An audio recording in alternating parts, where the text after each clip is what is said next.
Golf Pro Tour starts up this weekend out in Florida for the Supreme Flight Open. Last year it was called the Chess.com Invitational, and I wanted to take a look at the top 10 guys to see if they have any chance of repeating their performance this year. What I'll be looking at today is how they compare how their event stats compared to their season-long stats, and to see if they had any areas of brilliance or struggle at this specific event versus their overall averages. So starting off with Joseph Anderson tying for ninth, his overall stats for this event were lower than his season averages, but only just barely. And there wasn't one glaring weakness in his game. The fairway percentage for this event throughout for the majority of players was a little bit lower, so having a lower spot there isn't really a concern considering it affected everybody in that same way. He's one that kind of came on the scene surprisingly at this event last year. I could see him back in the top 10, but if he's not, I won't be surprised at all. Next up, we have Niklas Anttile, tied for ninth again. He had a very comparable event to his season-long stats.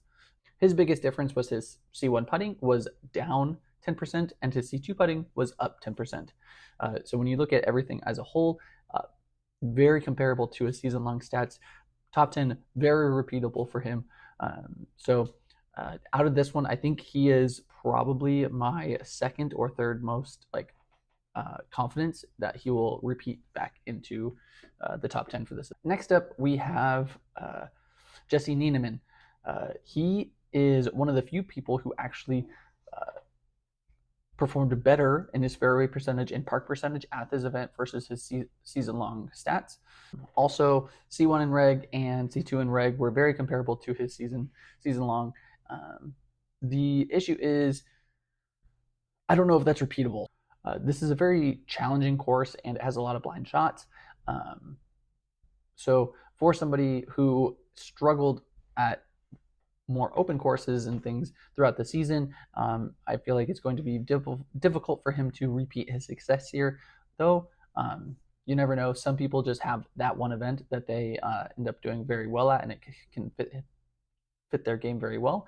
Maybe this is his. Next up, tied for sixth, was Gavin Rathbun. He has one of the most fun stats of the year from 2024. He actually was tied for sixth with 0 made putts from Circle 2. Pretty impressive considering he had the 17th best percentage over the course of the entire season. If he would have made his average, he would have jumped up to tied for third on the event. So outside of that, he had a decently comparable event to his season-long stats. I don't think this is going to be repeatable. I think he's going to make putts from Circle 2 this time. So as much as from a repeatable stance, I don't see that happening. But with the stats that he did last year, with his performance last year, I think that there is a possibility that we see him back in the top 10, especially if he can connect on Circle 2 putts. Next up was Matteo, tied for sixth as well.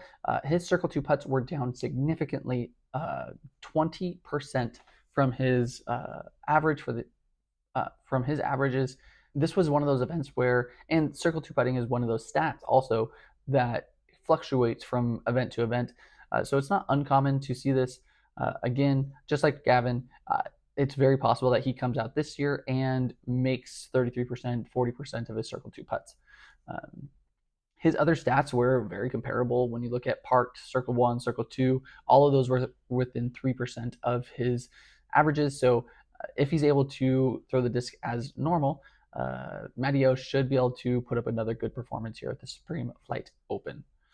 Next up, world champ Isaac Robson, tied for sixth as well here at the Supreme Flight Open. He was a little bit more all over the board. Circle 2 putts were up 40%. Putting Circle 1 was very similar, but his fairway stats were all much worse than, I guess I wouldn't say much worse. His Circle 1 in regulation was much worse from his season-long stats, and that's where he struggled this year. That is correctable. This is a long course, but with how often he finished up in Circle 2, I do think it's possible that some of those end up pushing a little bit further. And with that being the case, I mean, Isaac is always up for a top 10 finish, but specifically here, I think it can be done. Next up, Kyle Klein, coming in at 5th last year. He has the, I think, most repeatable outside of his Circle 1 stats. Dude went off and hit 96% of his Circle 1 putts last year. The big issue was that Circle 1 in regulation was his lowest stat, and that's where he finished up in 5th. I think that if he can, just like Isaac, bump up that Circle 1 regulation number, he is going to possibly be a dark horse candidate to win the event this year. Next up, Gannon came in 4th last year, and he kind of struggled as well. He had a low Circle 2 percentage at 13%, which is far down from his 35% on the year. Another way that he's going to be able to push up to the top this season. But he did not throw the disc very well. I don't know if it was the new course or just the start of the new season, but he really didn't throw the disc well. He should perform better this year, throwing more close to his averages for those fairway percentages, which is scary because he lost a lot of strokes in that regard. So I see him repeating the top 10. I do not see him repeating these stats, though. I think they will be better across the board. Next up, we have Aaron Gossage. Aaron Gossage had one of the best Circle 2 percentages, hitting 50% of his Circle 2 putts, and that is not sustainable, especially considering he has one of the lower Circle 2 percentages at 19% on the year. With that, this is very not repeatable. Fairway percentage was also down 17% from his year-long stats. Him making those long putts really carried him up the leaderboards last season, and I do not see that being the case this year. Again, like I said earlier in the video, those Circle 2s are very fluky. It's very unlikely that he makes 50% of his Circle 2 putts again this year. I'll just leave it at that. Next up, we have Ricky Wysocki coming into this season with a new bag. Might slow him down, but I doubt it. Last year, he came into the season throwing poorly again. Kind of seems to be the case for a lot of these guys, but maybe it was just the course. He was lower in 5 out of the 6 categories. The Circle 2 putting is the only one that he actually did better compared to his year-long stats, and that was only by 1%. So this is something that, again, like Gannon, I don't see this being repeatable numbers, but I do see him up here in the top 10. He is a fantastic disc golfer, and hitting fairways, playing this course year after year, he's just going to be able to continue to get better. Know his shot selection a lot better. The only thing that I can see that might be a hiccup for him is with the new bag, there is a lot of blind shots and a lot of blind landing zones that he's going to have to deal with. So if there's anything that could cause him to have similar numbers, I think that's going to be the case. Lastly, we have Anthony Barela.